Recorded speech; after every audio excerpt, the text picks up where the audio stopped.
Please don't forget to like, comment, and subscribe. As you wrote in your book, 1911 census, at least 4% of the population died due to epidemics in India. Around 9.15 lakh people died alone in central provinces. What was the reason of such a high mortality rate? Is it the colonial government apathy or abject poverty of India? Well, the abject poverty itself was a condition of colonial rule. Okay, I mean, there is actually hardly anyone except a few professional historians know this, but in 1870,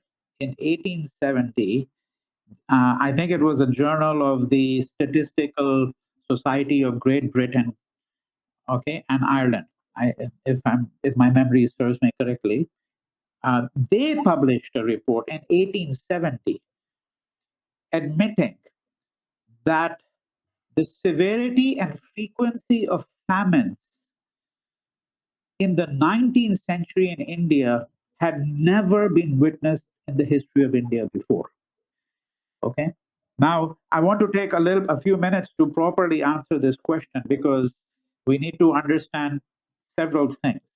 One, we need to understand that, and really not just understand it in the academic sense, but digest this horrendous fact, namely that India was racked by famines, especially in the second half of the 19th century, on a scale which has never been witnessed really in the history of India, or indeed anywhere in the world, until it was eclipsed by what happened in places such as China, during the Great Leap Forward, as it's called, when the Chinese Communist Party essentially allowed millions of people to die.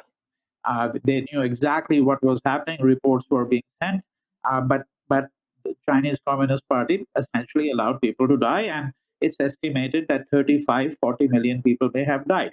And then, of course, you have the famines in Russia beginning shortly after the Bolshevik Revolution, 1921, 22, and then under Stalin, horrendous deaths. Okay, so think about what I'm saying here.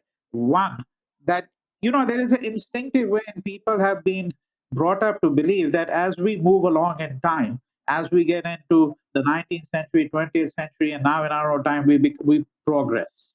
This is a narrative that has been given. What we're finding is that famines are far more severe, far more frequent, brutal in the 20th century than they were before. So, what is the specific link between modernity and famines? And this is not how people have been sort of, so to speak, educated to think about it, because think, oh, famines happen, in pre-modern regimes. When you increase food production, you're not going to have problems like that. That's what a common sense reading is. It's completely incorrect, really, frankly. Okay. So that's one element of the story. Now, you started with the statistic which I mentioned as well, which is you look at the demographic consequences of it as reflected in the census of India. Okay, because there were enormous demographic consequences. Obviously, see, from 1870 to 1920 is what I call the half century of catastrophic death in India, where, and I'm not the first person to have looked into this, there are others who have done it, and I have some citations. In that period, I would estimate at a conservatively, that at least 100 million excess deaths took place in India. 100 million excess deaths. Now, some of these are from epidemics. Okay, a good number of these deaths are from famines, somewhere in the vicinity of 20 to 30 million at least. Some are from epidemics, and now we're talking about malaria, cholera, tuberculosis, and of course, we're talking about long-term deaths from malnutrition, right? And then we're talking about such things as, let's say, the bubonic plague which comes to Bombay in 1896, and then eventually sweeps through large parts of the Punjab. We have some amount of data from that, and then of course the influenza epidemic of 1918. If you include all of that, we're talking about 100 million excess deaths. So excess deaths is that is at whatever the mortality rate might be in ordinary circumstances. This is beyond the ordinary mortality rate. So the coronavirus deaths that we have are excess deaths. And as you are aware, it has been argued that in India, some of the returns are already showing that the excess deaths are far beyond what the government has admitted. So that it's possible that the actual number of deaths from coronavirus um, pandemic in India are possibly 5 times, maybe even more, than what has been reported. But this is the key thing. What was the role of the colonial state? You see, right? What was the role of the colonial state? And there is a relationship between famines and epidemics too, which people need to get a grip on. And that link in the very first instance is that when you have conditions of starvation, when you have deprivation of food, and the deprivation of food, as Amartya Sen had argued vociferously, eloquently, and persuasively in his majestic work on famines. That what did he argue? He argued that famines take place not because, really fundamentally, because of the shortage of food. It is because people don't have access to food. Okay, they don't have access. I'm putting it in the simplest terms. Right now, why don't they have access? So let's go back now to the late 19th century. What was the colonial policy? So the colonial policy was essentially one of laissez-faire.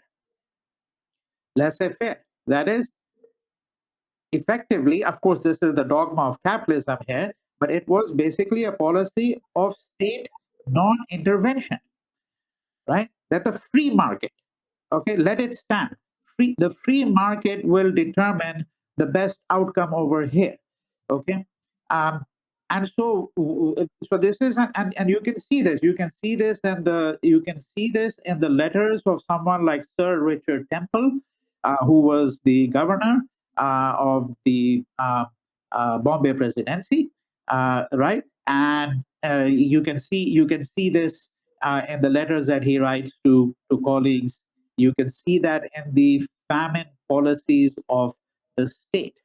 Okay, so what we're saying here is that it was not just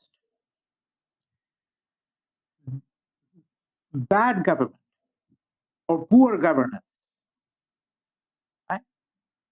Because again, you can have as it were poor governance, and that is undoubtedly a part of the story. Nor am I saying, by the way, that we should say that there was a deliberate plan. I'm not arguing anything of that kind. I don't think that that's how one should think. To eliminate people, to say, okay, let's get rid of the excess population. What I'm saying is the following. Number one, the colonial state fundamentally had no responsibility towards its subjects. It had no responsibility towards its subjects. Okay, and you see this very clearly in the policies of the colonial state at the time of famine and immiseration. Right, that is extreme poverty. And I was saying I didn't develop that point that there is a relationship between famine and starvation on the one hand, and uh, epidemic deaths, because see, people become more vulnerable when they're starving, when they're malnutrition, and this is happening over a period of 1, 2, 3 generations. Right? It is those who have already been deprived of food who are going to become more vulnerable during the time of the epidemic. Right? So that's where you see also the relationship, and this is something that becomes very evident during the course of the work that was done even back then. That the equivalent of the social worker as such didn't really exist at that time. Uh, But the equivalent of the social worker, let's say someone who's going from door to door trying to gather data, right? They were able to determine, and the report of the Indian Plague Commission shows this very clearly, that many of the people who succumbed to epidemic disease, okay, and to plague were those who were already weakened by the lack of food, those who had been starving for years, had been severely malnourished. Of course, the plague can strike anyone, but we're just saying the probability of death is higher for someone who's already vulnerable, right?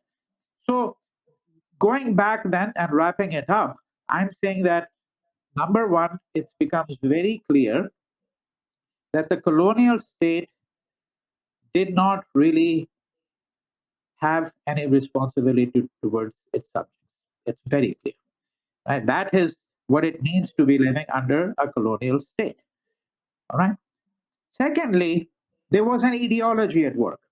And that ideology, and to say that there was an ideology at work is to say that the decision was an ideological decision, right? And this ideology was laissez-faire, right? The free market economy.